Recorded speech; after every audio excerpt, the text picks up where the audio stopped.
di bareng no resepsi, ngenteni khitanan. Lah akhirnya keribetan. Mayoran ae biasa, ora usah ngenteni khitanan. Misale gede dhuwit diku wedhus sebelah wis mangan. Ora usah ngenteni khitanan, ora usah ngenteni napa? Resepsi.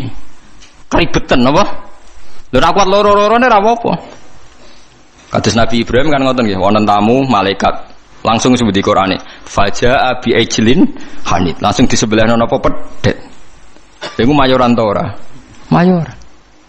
Dadi aja sampai dak bus solihin, watake wong saleh iku kalah enak ambek watake wong dolim. Kok wong saleh di kecenderungan seneng wong napa?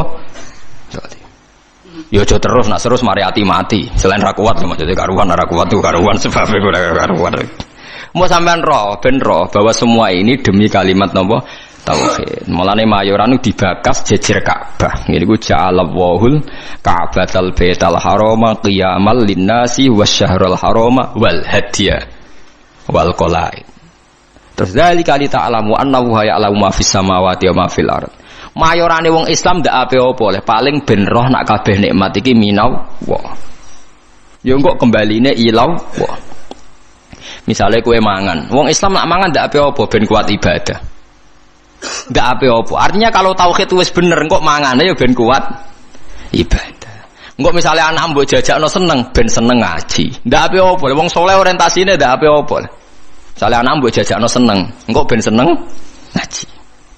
Lha iku jenenge walakin jihadun wa niyatun. Ujung-ujunge niatem iki sing mengawal prilakune Nah, dadi mbok jajakno enak tapi niate ben seneng ngaji. Jadi kula suwun mulai sakniki bojomu servis ben seneng ngaji. Lah wis kliwat yo, cara watakam kan wis. Nak bojo kula dereng kliwat, mulai pertama rapi tak ngandani. Piye wae aku sok ben ndek anak, kowe langsung nomor 7, wis ra iso ditawar. Piye ke anake wong iku anakku, wis ra iso mbok tawar. Tak tanam tenan. Endi ana cerita Nabi bakas bojo ra ono. Siti Hajar ngewangi bangun Ka'bah disebut Quran disebut Ismail tok tak bombardir wis pokoke bendekne ora anak. Mandi nganti sakniki gak pede ngadepi anak es. Angger lapor anake nakal dekne kecewa semenenge mesti dibela bapake dekne ainul yakin hakul yakin. Ainul yakin hakul yakin. Dan yo ora tahu pancen pokoke nek konflik be anak aku yo ora salah benere pokoke mesti bela anak saya. Ya mungkin saya terlalu tapi itu daripada aku ora konsisten. Artinya cara teori militer sekali saya trader pisan kan dekne pion gak mesti kan repot kan itu kan merugikan saya. Jadi aku ora iso kok tetep lah ada itu. Jadi aku tapi ojo tiru Fabri cerita mawon iki cerita betapa fanatik saya pada anak. Mergo kabeh nabi dengan apa fahab li milladunka waliyah yarisuni wa yarisu min ali Yaqub sing dijaluk tetep yuk turunan anak lanang. Rabbi habli milladunka dzurriatan Thayyibah jaluke anak turun sing saleh. Jarang Nabi bakas bojo. Lah saiki kiai-kiai udah senengane kepen di bojo sing nurut. Lali gak nyebut kepen anak nurut lah, bojone nurut anak nakal-nakal. Mergo klirune senengane kok orientasine kepen di bojo nurut nyenengno wong lanang. Mboten ate kula ndonga dulu tenan. Pengen di anak sing nurut. Ya misale di anak 5 nurut mek kowe. Sak omah 6 bojo sitok minoritas wedi ya nurut. Karena anak 5 nurut kowe bojo minoritas kan. Sak omah wong 6. Lah anak 11 nurut kowe kabeh tambah minoritas kan. Tapi lho kula seneng lho mbek bojo kula. Cuma itu tadi sudah saya didik supaya anak itu nomor 1. Mergo anak niki sok ben sing ndongano. Mulane ning hadis ora nyebut bojomu. Illa min salasin sedaqatin jariyatin au ilmin yuntafa'u bi awaladin sholih. Ora usah mbok takokno.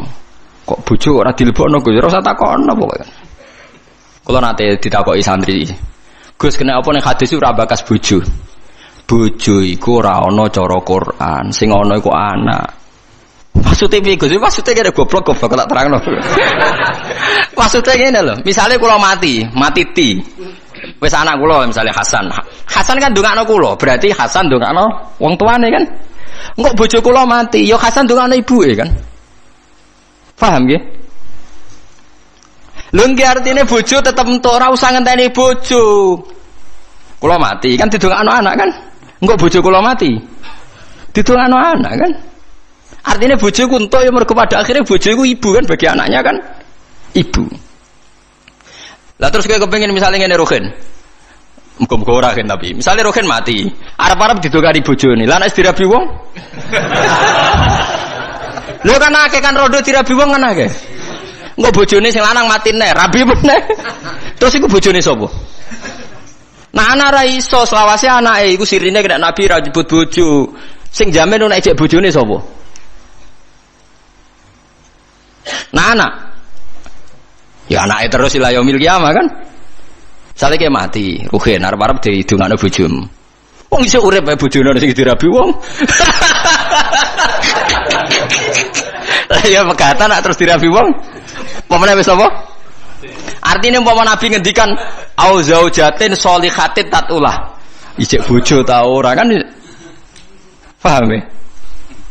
Lho kok berarti do takut istri kata jamaah kasih udah rahasia. Mboten niku tenan nggih, kula suwun tenan nggih. Dadi mulai ngaji niki latih. Anak kita ini sudah punya kalimat napa? Spesial. Rupane kalimat napa? Tauhid. Yang kalimat ini direwangi Allah ngutus Jibril, ngutus Kanjeng Nabi Muhammad, ngutus Mikail untuk kalimat tauhid. Dan kita mendapatkan ini secara gratis dari fitrahnya, gak melalui perang, gak melalui utusan Nabi macam-macam. Kok ora mbok hormati ku piye? Lucune kita sering kecewa hal-hal sing hadzun nafsi. Misalnya anak bukan mijeti ra gelem terus kecewa. Wah, anak ra nurut wong tuwa, oh dasar anak nakal ngene-ngene. Iso ae cara pangeran, oh wong tua goblok, barang ra penting sih dianggap penting. Lah pangeran ngendikane ngono piye?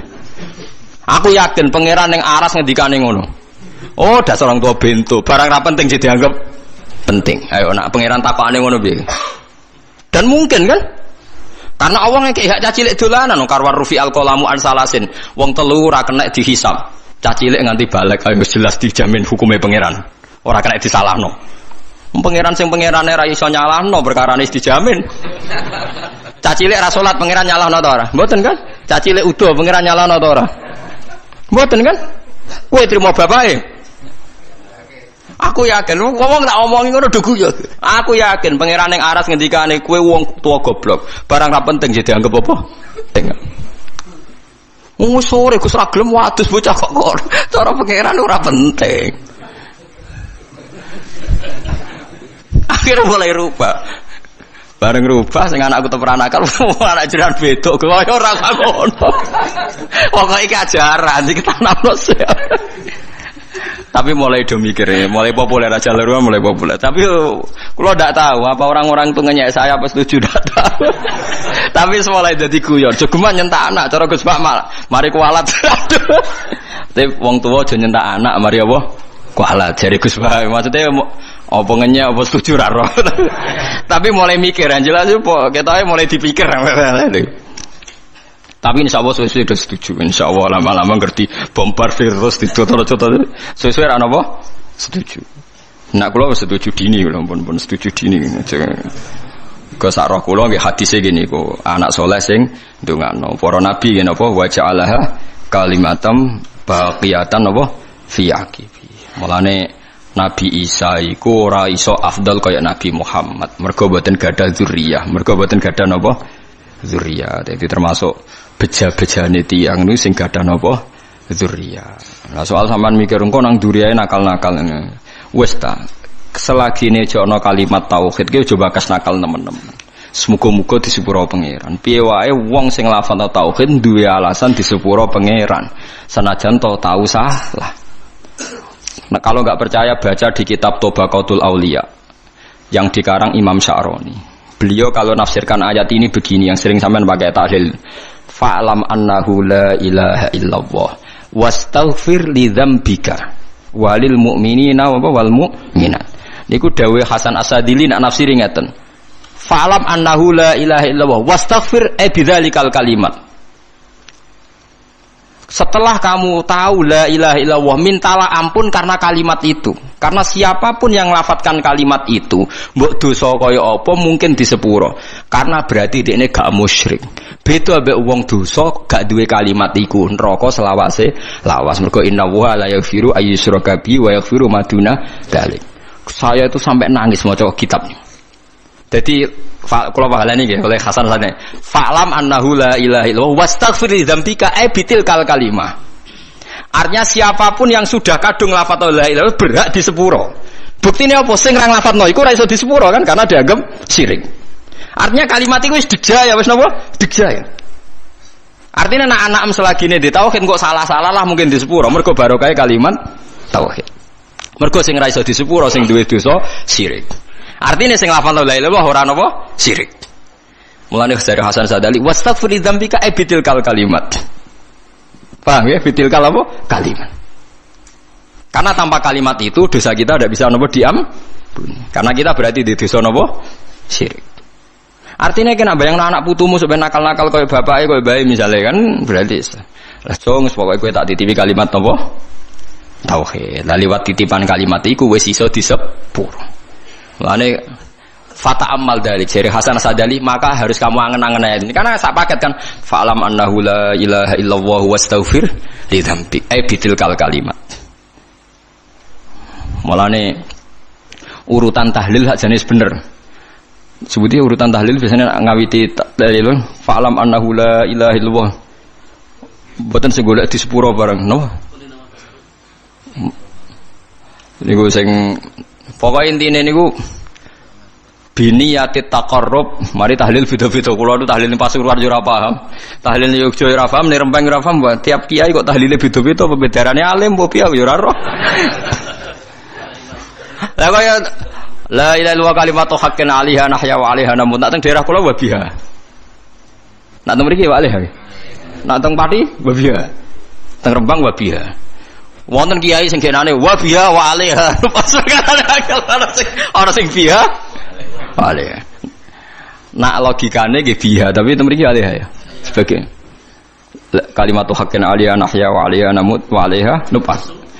Nah, ta mriki wonten sing wa biha nupas. Nah, kula mimpin dalil nggih wa biha genate wa 'alaiha genate. Wa 'alaiha wa biha genate lah. Iya.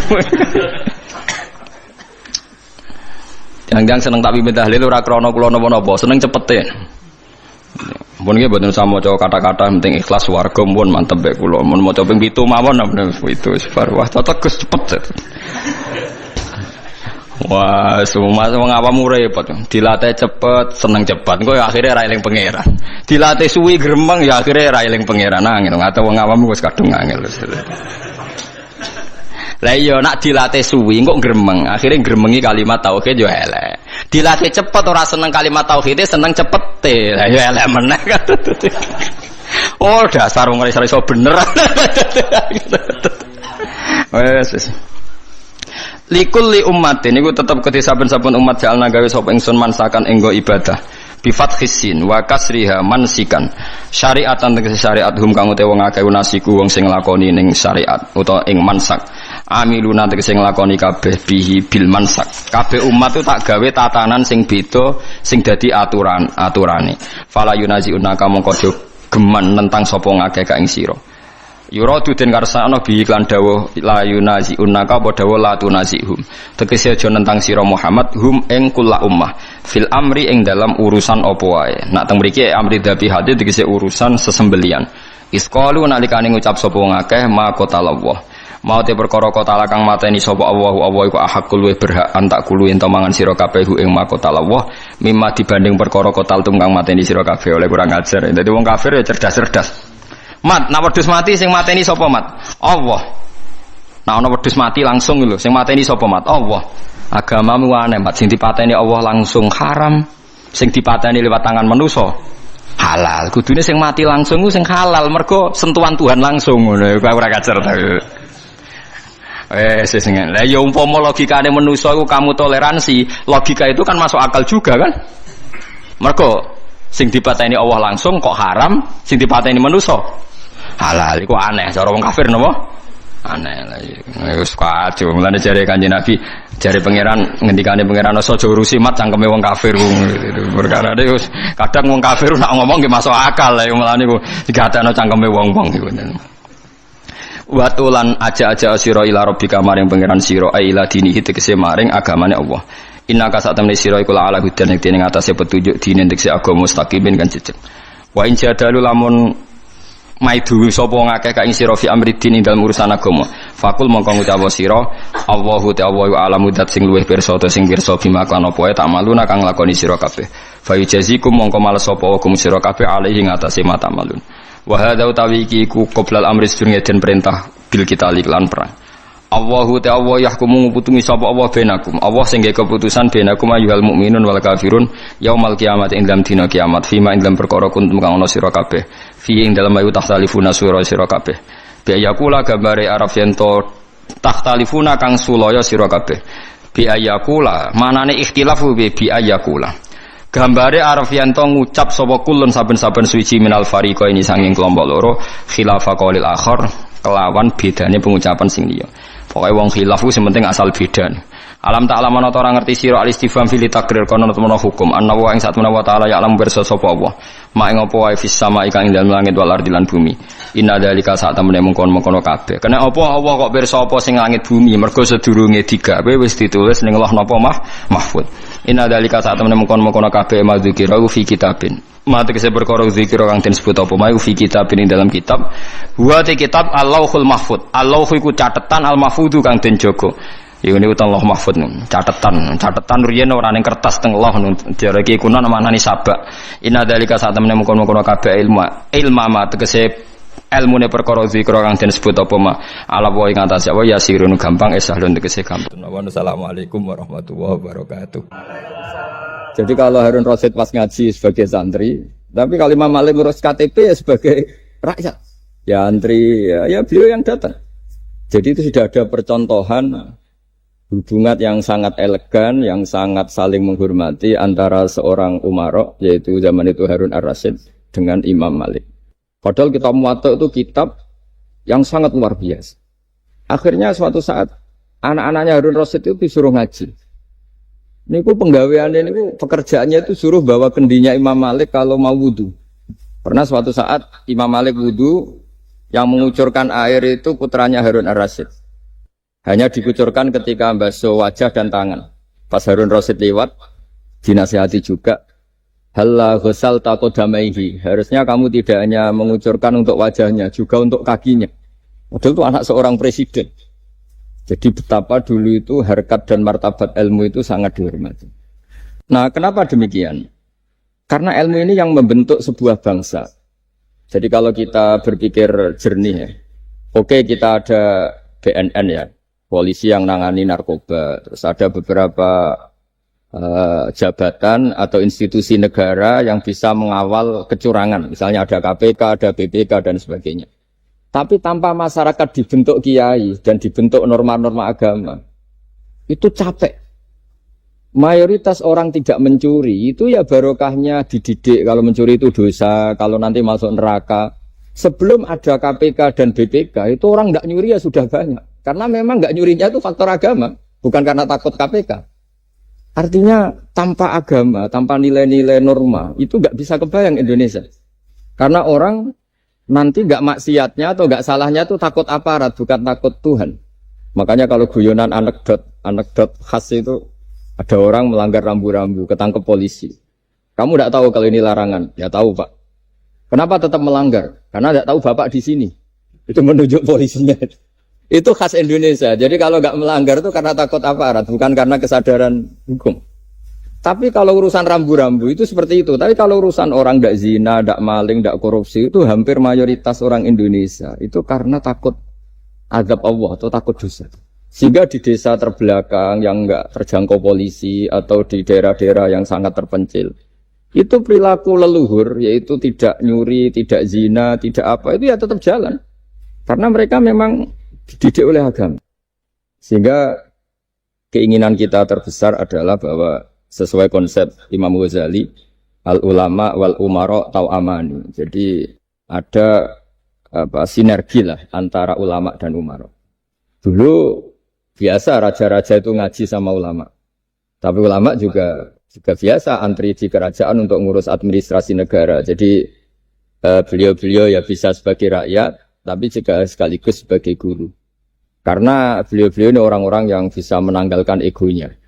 Lalu kenapa kerajaan dulu itu begitu kuat? Ada contoh paling populer dalam mengelola negara, yaitu Umar bin Khattab. Itu Sayyidina Umar bin Khattab. Itu bajunya, jubahnya itu ada 12 jahitan, saking jeleknya. Jadi saking jeleknya itu 12 jahitan.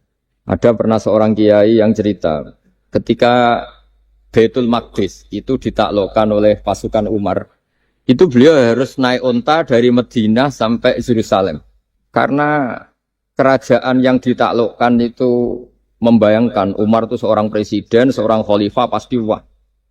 Itu ternyata pas sampai gerbang Yerusalem itu Umar itu yang nuntun unta. Karena ketika unta itu hanya satu, sama pengawalnya bilang, saya mau naik unta asal gantian. Ya 2 kilo Umar naik, 2 kilo ajudannya yang naik. Sampai Pak. Lepas mau pintu gerbang, itu pas giliran Umar yang nuntun. Kata ajudannya, kali ini jenengan yang naik saja. Enggak, saya enggak mau bohong. Jadi yang disambut ya ajudannya. Karena ajudannya pakaiannya lebih bagus, dan Umar pakai tadi, jubah yang berjahit 12. Jadi betapa orang-orang dulu itu ketika jabat, itu malah tasawuf. Karena tadi dipandu oleh agama. Setelah itu ada beberapa sahabat yang usul. Ada pesta gitu, karena ini hari kemenangan. Kata Sayyidina Umar, Inna Allaha ta'ala ayyara qauman faqala adhabtum thayyibatikum fi hayatikumud dunya wastamta'tum biha. Di antara kritik Allah kepada orang-orang yang enggak benar adalah jatah kenikmatan kamu sudah kamu habiskan di dunia. Maka di akhirat sudah ada jatah. Maka kata Umar, astabqi thayyibati. Jatah-jatah kenikmatan saya biarkan utuh. Maka tidak saya nikmati sekarang. Nah makanya ini saya sekaligus minta sama BUMN, pokoknya gak usah lah ngundang saya, ribet.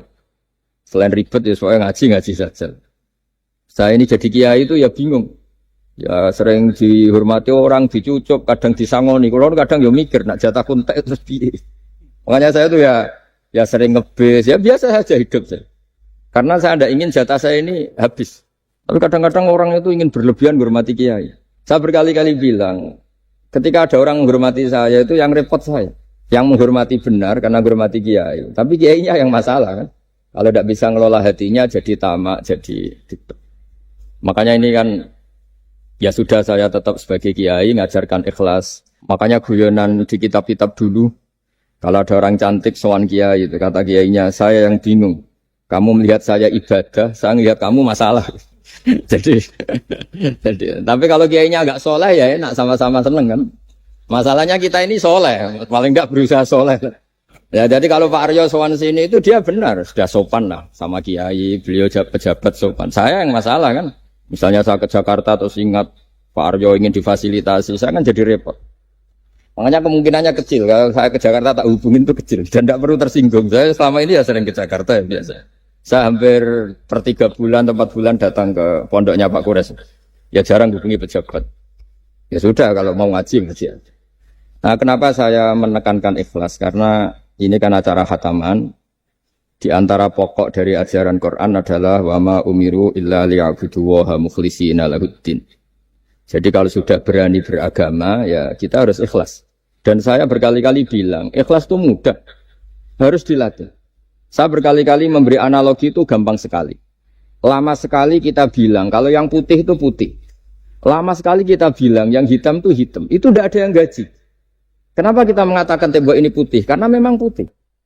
Kenapa orang mengatakan peci itu hitam? Ya karena memang hitam, itu tidak ada yang gaji. Dan semuanya ngomong seperti itu. Tapi pas Anda ngomong Allah itu Tuhan, minta masuk surga. Pas hubungan dengan Tuhan itu selalu tidak ikhlas.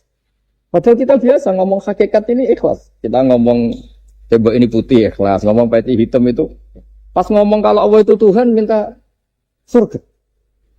Padahal bedanya apa? Hanya sama-sama ngomong, mengatakan sesuatu yang nyata. Sehingga saya berkali-kali bilang, dan ini akan saya kampanyakan sampai saya mati. Di antara gejolokan Allah sama orang soleh. Jadi orang soleh itu nanti juga digojlok sama Allah. Kenapa kamu nyembah saya? Karena saya ingin masuk surga ya Allah. Yang satu ditanya, kenapa kamu nyembah saya? Karena saya takut neraka ya Allah. Berarti kalau saya tidak bikin surga, tidak bikin neraka, kamu tidak nyembah saya. Ya udah gitu, Gusti tempat nyembah jenengan. Tapi kadang keliwat alasannya itu. Makanya saya itu tidak pernah bilang ke anak saya gini. Kamu harus syukur karena bapak dapat pekerjaan. Tidak pernah saya. Kamu harus syukur bapak punya uang. Tidak pernah. Nanti syukurnya nunggu bapak punya uang. Kalau nggak punya uang nggak bapak ribet. Maka ini yang bupati, yang pejabat tidak usah syukuran. Syukuran bapak naik pangkat, bapak direktur BUMN. Nanti kalau enggak sudah pensiun, sudah syukurnya hilang. Nah, karena ini kan ngaji sama kiai, ya saya ajarkan khas kiai. Saya sampai sekarang ya tidak nikmati kebesaran nama saya atau apa. Karena tadi memang harus dilatih. Kalau kita bisa mengatakan putih itu ikhlas, tanpa tekanan, tanpa imbalan. Kenapa pas mengatakan Allah Tuhan harus minta surga? Padahal Allah itu tetap Tuhan meskipun tidak menciptakan surga dan nah dari pemahaman seperti ini para mufassir itu tahu kualitas kalimat fattaquni ya ulil albab. Takutlah kepada saya. Jadi kualitas kata fattaqun naro sama fattaquni itu bagi orang-orang hakikat lebih takut kalimat fattaquni. Kata orang-orang tasawuf neraka itu nanti, itu pun kita tidak mesti masuk. Tapi kalau Allah sekarang pun sudah ada. Jadi kalau cara berpikir orang tasawuf gini, ini karena Pak Bima mesti gak pernah belajar tasawuf, karena belajarnya nyari uang, gitu. Makanya ini tak ajari cari tasawuf. Tadi sudah tak gojlok, harus ngapalkan Quran katanya. Kalau cara berpikir tasawuf itu gini, surga dan neraka itu muajjalah, itu nanti. Kamu nyembah Allah ingin masuk surga, takut menghindari maksiat atau takut sehingga tidak maksiat karena takut neraka. Dan surga itu simbol ridhonya. Neraka simbol bencinya, suktunya Allah. Terus kata orang-orang tasawuf cara berpikir, Allah itu sudah ada sekarang. Mulai dulu sampai sekarang Allah sudah ada. Kalau Allah sudah ada, berarti Allah sekarang ya bisa berstatus ridho ke kamu, atau berstatus benci ke kamu. Kenapa takutnya nanti? Wong Allahnya sekarang kok takutnya?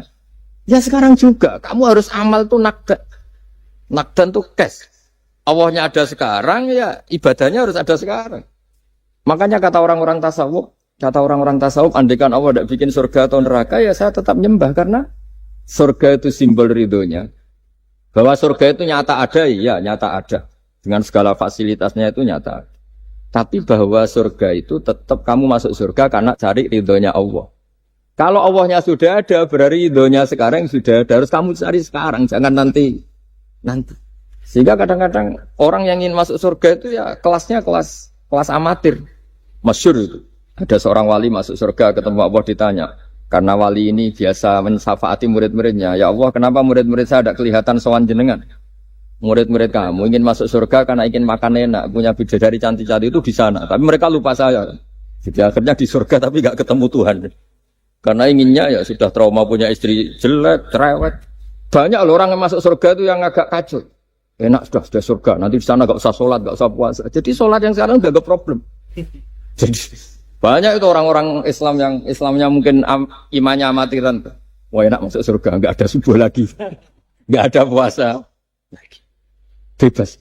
Oh, itu kan kurang ajar betul. Jadi ibadah itu dianggap problem.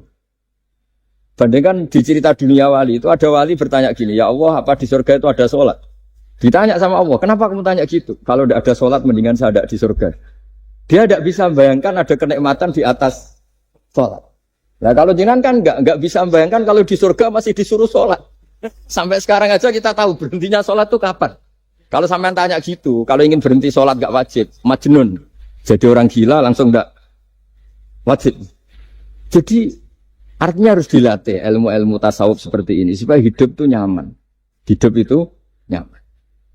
Dulu Pak Imam ini ada Pak PJ Rembang. Itu dulu ada seorang raja. Didatangi ulama. Gimana cara saya tidak nikmati jadi seorang raja? Ulama itu nasihatinya gampang. Dia omongin gini Pak Aryo. Pak Raja, kalau kamu di Sahara, di padang Sahara, kemudian Anda kehausan. Kalau tidak minum satu gelas air, Anda mati.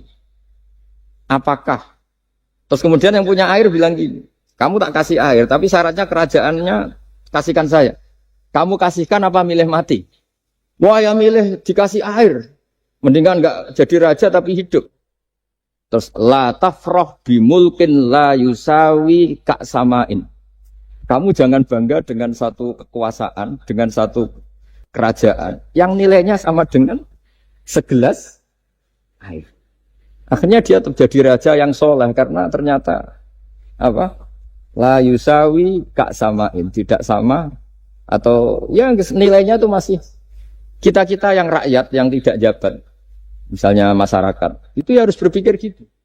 Orang tidak jadi bupati tetap hidup, tidak jadi pegawai BUMN tetap hidup. Tapi kalau nggak minum air itu mati. Dan rata-rata rakyat itu bisa minum air. Artinya apa? Kita dan mereka itu sama-sama punya nikmat yang pokok, yaitu sadur rumki, nikmat yang bisa mempertahankan kehidupan. Jadi nikmat selain itu tidak pokok. Sehingga orang itu bisa jadi wali. Jadi ini resep jadi wali. Jadi wali itu tidak harus tirakat dalail terus gak pernah makan nasi itu enggak, itu keberatan. Jelas sebagai ibu nggak mau itu, mesti nggak mau itu. Mesti tidak mau. Ya agak mau ya agak bakat. Jadi sudah pasti tidak mau. Karena ini saya tahu banyak tentang beliau. Pak Aryo itu bin selamat. Dulu abahnya itu ditobatkan Gusmi. Dingertikan agama oleh Gusmi. Karena beliau ingin tetap mencintai Kiai, korbannya saya. Karena Gusmi meninggal, terus mahabbahnya diarahkan ke saya. Tapi saya berdoa supaya diarahkan ke banyak Kiai lah. Supaya saya tidak jadi objek sasaran.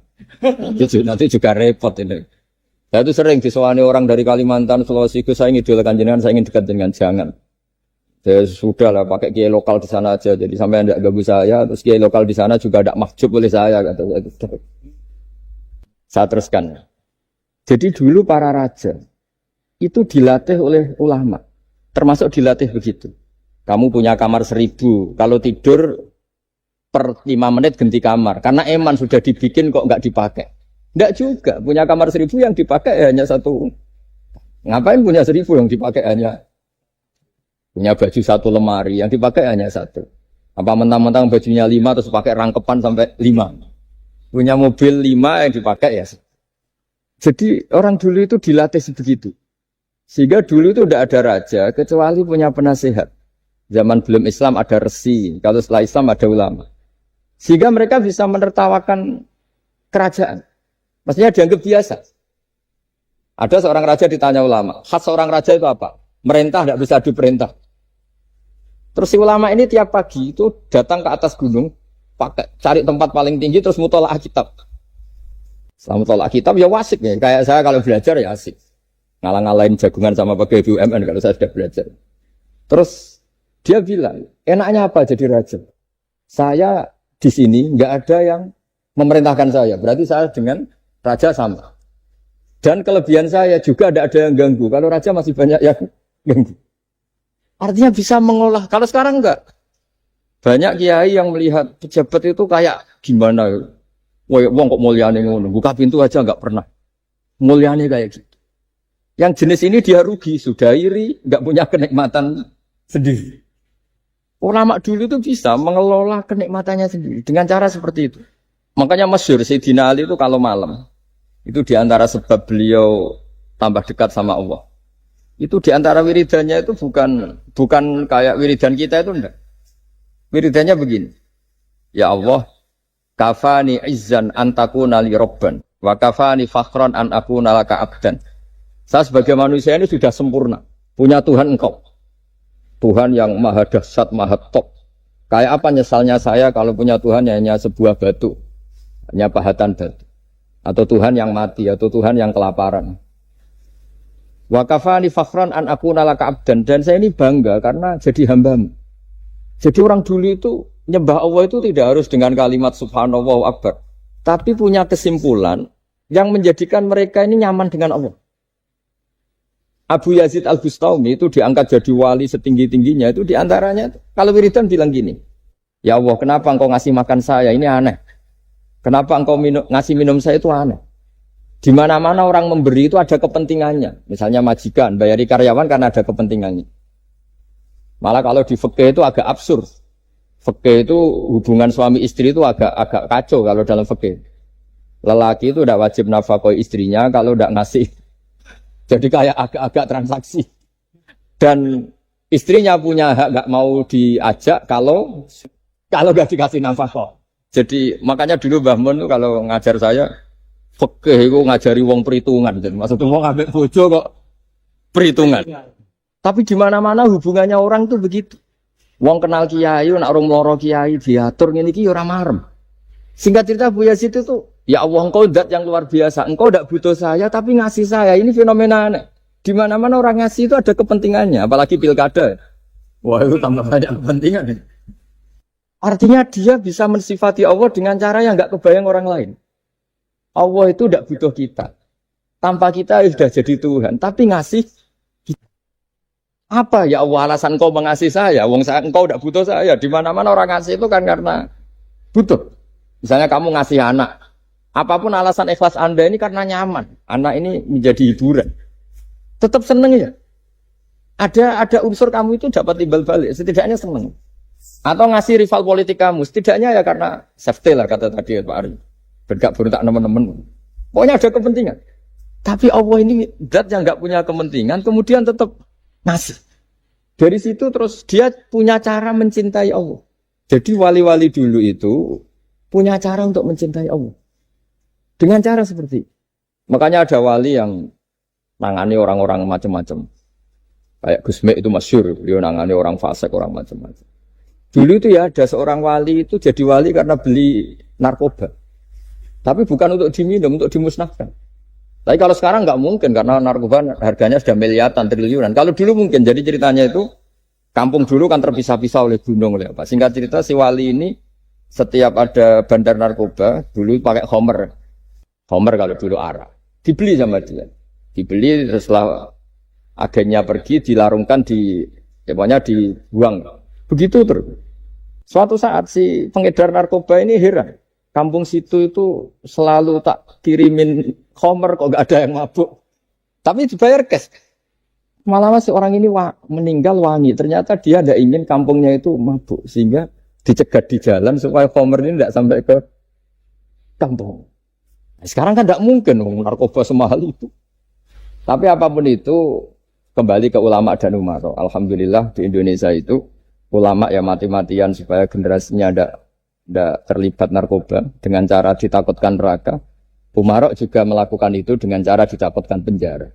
Ini yang kita sama-sama ulama wal umarok apa? Tahu aman. Kita kerjasama dengan kapasitas masing-masing. Jadi penting sekali ngaji seperti ini supaya kita tahu bahwa khazanah-khazanah kita tentang dekat sama Allah itu macam-macam. Ini khusus ijazah ini sama Pak Bima Pak Arya itu. Dulu Kiai Hamid Pasuruan terkenal wali. Dan di antara wirid dan dzikrul wal filin ada beberapa kata yang dari Kiai Hamid. Jadi dzikrul wal filin itu kalimatnya utamanya dari Gusme, Mbah Ahmad Siddiq, tapi ada beberapa kalimat yang dari Kiai Hamid Pasuruan. Saya tahu banyak lah karena bapak saya juga temannya Gusme dan mbah saya kandung sepupu sama Mbah Hamid. Itu kalau ada orang sepuh-sepuh Pak Bima kayak jenengan Pak Aryo disuruh ngapalkan Quran. Ya mereka protes. Masa saya hafal, Pak? Sudah lah pokoknya ngapalkan. Ada yang 2 juz mati, 1 juz mati. Karena ya sudah sepuh. Suatu saat ada ulama yang tanya, kenapa Mbak Hamid? Biar kamu dalam perjalanan di dunia tercatat ini bercita-cita hafal Quran. Sehingga kalau mati berstatus man salaka thoriqan yaltamisu fihi ilman sahalallahu lahu thoriqan ilal jannah. Orang yang mati berorientasi ingin ngaji. Tapi kalau kamu tidak punya orientasi ngaji kan di otak kita andaikan direkam Allah. Loh coba hati kita andaikan direkam Allah.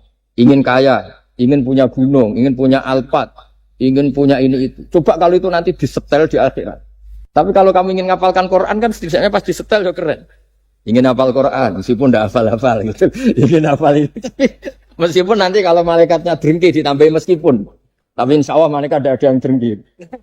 Tapi andaikan kita nanti tidak punya cita-cita ngaji, itu rekaman kita hanya itu. Ingin mapan, ingin kaya, ingin menguasai dunia.